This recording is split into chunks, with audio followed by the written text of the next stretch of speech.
Most people think they know Elon Musk. They see the memes. They see the rockets. They see the richest man in history. But they are looking at the mask, not the man. We are told that he is a genius engineer trying to save humanity, that he is the real-life Tony Stark, that he bought Twitter to save free speech. But what if none of that is true? What if the cars, the rockets, and the satellites aren't separate products? What if they are just pieces of a much larger and much more terrifying puzzle? Elon Musk isn't just building companies. He is building a kingdom. He controls the roads you drive on. He controls the satellites that carry your internet. He controls the public square where you speak. And soon, with Neuralink, he wants to control the very thoughts inside your head. He is the first human being in history to privatize the infrastructure of an entire civilization. So, how did a socially awkward kid from South Africa become the man who bought the world? And more importantly, what does he plan to do with it? This is the evolution of Elon Musk. To understand the king, you have to go back to the moment he lost his crown. The year is 2000. The dot-com bubble is at its peak. Elon Musk is the chief executive officer of X.com, a company trying to revolutionize banking. He is young, he is arrogant, and he is obsessed with control. He merges his company with a rival startup called Confinity, run by Peter Thiel. It was supposed to be a partnership, but almost immediately a war broke out. Musk wanted to build a financial empire, a superstore for money. Thiel wanted a crypto-anarchist tool. They fought over everything: the branding, the strategy, even the server operating system. Musk demanded they use Windows. Thiel's team refused. And then, Musk made a fatal mistake. He went on a vacation. He got on a plane for his honeymoon. And while he was in the air, Peter Thiel struck. He organized a boardroom coup. By the time Musk landed, his keycard did not work. He had been fired from his own company. This moment broke him, but it also forged him. Most people would have taken their millions and retired. Musk took it personally. He realized that in the game of power, being the founder is not enough. You need to be the sovereign. You need absolute control. He vowed that he would never let anyone take his company away from him again. So, he took his payout, $180 million, and he did not invest it. He gambled it. He put $100 million into a rocket company called SpaceX. He put $70 million into an electric car company called Tesla. And he put the rest into a solar energy company. He was all in. He had no safety net. And in 2008, he was spiraling toward disaster. 2008 was the year the world ended. The financial crisis destroyed the global economy. General Motors went bankrupt. Chrysler went bankrupt. And amidst the wreckage, Elon Musk was bleeding to death. SpaceX had failed 3 launches in a row. Rockets were literally blowing up on the pad, vaporizing his fortune. Tesla was running out of cash. They could not figure out how to build the Roadster without losing money on every single car. Musk was divorced. He was broke. He was sleeping on friends' couches. The press mocked him. They called him a fraud, a dilettante, a rich kid playing with toys. He had one rocket left, one final attempt. If the 4th launch failed, SpaceX was dead. If Tesla could not raise funding by Christmas Eve, the company would dissolve. This is the part of the story where a normal businessman quits. But Musk is not a businessman. He is a gambler who believes he can calculate the odds of destiny. On September 28, 2008, the Falcon 1 rocket launched. It didn't explode. It reached orbit. It was a miracle. But miracles do not pay the bills. He still needed money for Tesla. On Christmas Eve, hours before the company would have declared bankruptcy, he bluffed his investors. He told them he had secured more money than he actually had, forcing their hand to match his investment. It worked. He saved the companies. But the engineer who started those companies was gone. He realized that building great technology was not enough. To survive in a world of sharks, you have to become the Great White. He needed to become a symbol. He needed to become Iron Man. The decade that followed was perhaps the greatest winning streak in the history of capitalism. Musk realized that he was not selling products. He was selling a story about the future. In a world that felt like it was declining, people were desperate to buy it. He hired the best public relations teams. He cultivated a cult of personality. He appeared in the Iron Man movie. He became the face of humanity's hope. And it worked. Tesla stock defied gravity. It did not trade like a car company. It traded like a religion. But while the world was watching the stock price, Musk was quietly building a monopoly. Look at Tesla. It is not just a car company. It is an energy company. He built the supercharger network, ensuring that he owned the gas stations of the future. He built the gigafactories, ensuring he controlled the battery supply chain. While Ford and General Motors were running ads, Musk was building infrastructure. Then, look at SpaceX. He did not just want to go to Mars. He wanted to own the sky. He developed the Falcon 9, the first reusable rocket. This sounds like a cool engineering trick, but economically it was a nuclear weapon.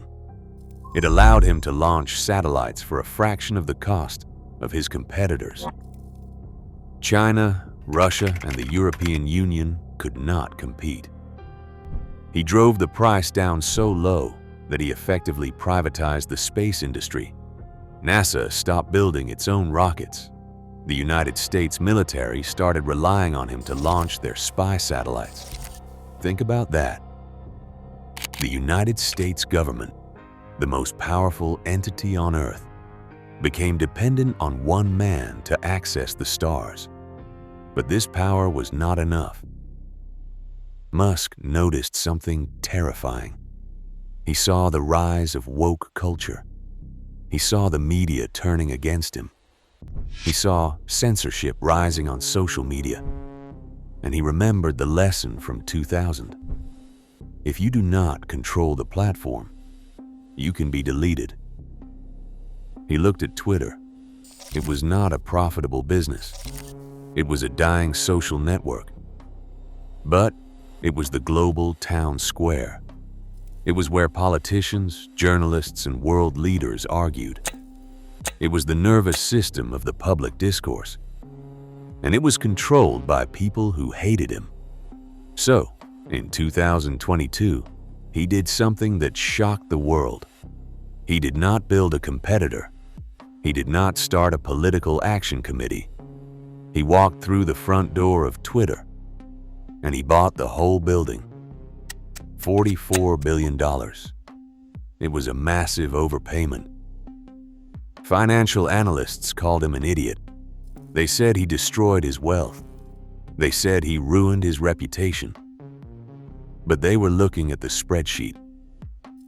Musk was looking at the chessboard. He did not buy Twitter to sell ads. He bought it to buy a megaphone. He bought it so that no one, not the media, not the advertisers, not even the government, could ever silence him again. He fired the executives. He gutted the staff. He released the Twitter files, exposing how the old regime had colluded with the government to censor speech. He rebranded it to X. It was a nod to his original company. It was a nod to the empire he lost 20 years ago. The circle was complete. The man who was fired from X.com now owned X itself. But this was not just about ego. It was about politics. With X, Musk began to shape the narrative. He reinstated banned accounts. He engaged directly with voters. He started endorsing candidates. He transformed from a tech chief executive officer into a kingmaker. And this brings us to the most dangerous part of his evolution.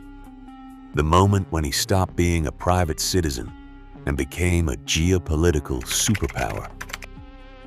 To understand Elon Musk's true power today, you don't need to look at Twitter. You need to look at Ukraine. When the war broke out, Russian cyber attacks destroyed Ukraine's internet. Their military was blind. They were going to lose. The Ukrainian government didn't call the White House. They didn't call the UN.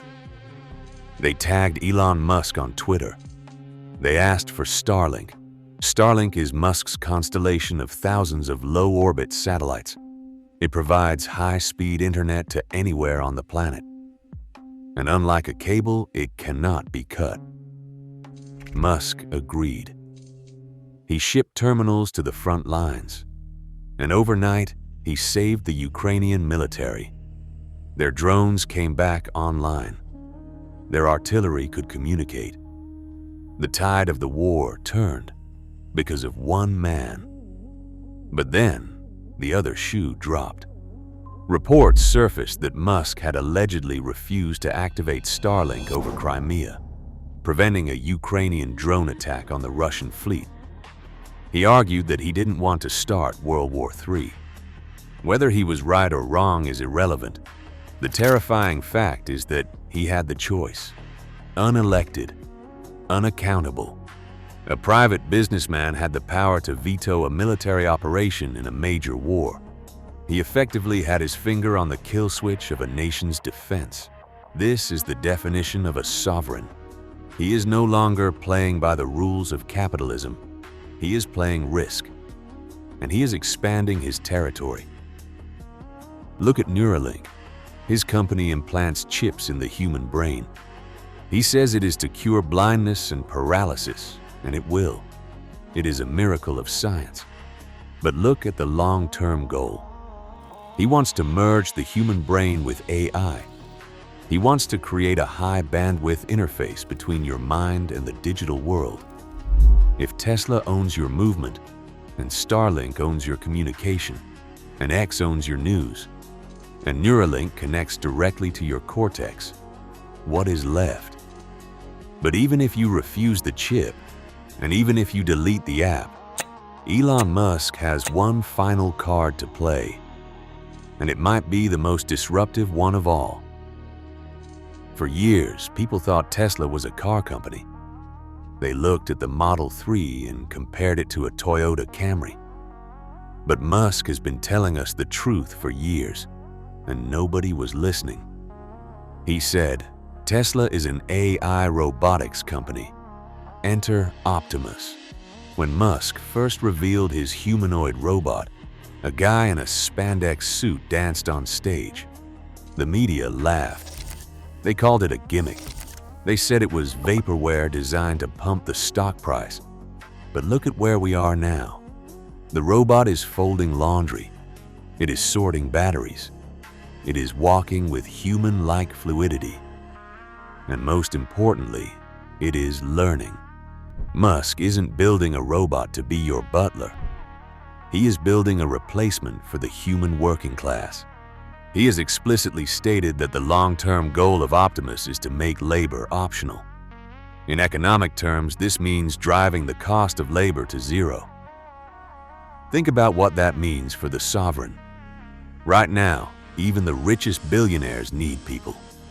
They need workers to build their factories, drive their trucks, and mine their lithium. Labor is the one thing that keeps the power somewhat balanced. Workers can strike. Workers can demand higher wages. Workers have political power. But what happens when the sovereign owns 1 billion autonomous androids? Musk has predicted that the ratio of robots to humans will eventually be 1-to-1, or even 2-to-1. If Elon Musk controls the factories that build the robots, and the AI brain that runs the robots, he essentially becomes the employer of the entire human race. Or rather, he becomes the only producer who matters. Imagine a future where a single man can build a city on Mars, or strip mine a mountain on Earth without hiring a single human being. He becomes independent of humanity itself. This is the final piece of the monopoly. Starlink controls the connection. X controls the information. Neuralink controls the interface. And Optimus controls the physical world. It is the dream of every industrialist in history. Total production, with zero reliance on the messy problems of human nature. If this vision succeeds, the economy as we know it ceases to exist.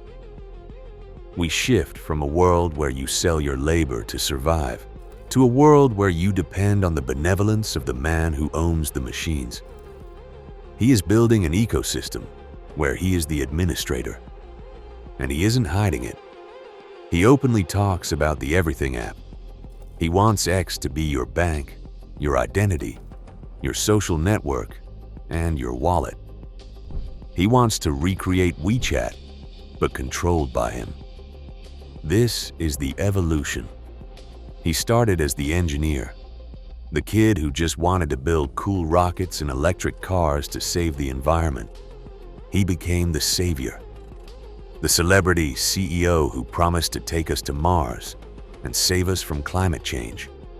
And now he is the sovereign, the man who sits above the law, the man who negotiates with presidents as an equal, the man who bought the world, ostensibly to save it. But we have to ask the question. Elon Musk says he is a free speech absolutist. He says he is doing all of this for the light of consciousness. He says he wants to make humanity a multi-planetary species to ensure our survival. And maybe he is right. Maybe we need a king to guide us through the chaos of the 21st century. Maybe democracy is too slow for the threats we face. But history teaches us one lesson. Power tends to corrupt. And absolute power corrupts absolutely. Elon Musk has built the most powerful machine in human history. A machine that spans the earth, the sky, and the mind. He is the pilot. But where is he taking us? Is he driving us to the stars? Or is he driving us off a cliff? Peter Thiel built the software to watch the world. Elon Musk built the hardware to run it. They were rivals in 2000. But today, they are the architects of our reality. And if you think that's terrifying, just wait until you see who owns the money. Because while Musk and Thiel are fighting for the throne, there is a company in the shadows that owns them both. A company that controls $10 trillion. Click here to watch the story of BlackRock and meet the man who is effectively Elon Musk's landlord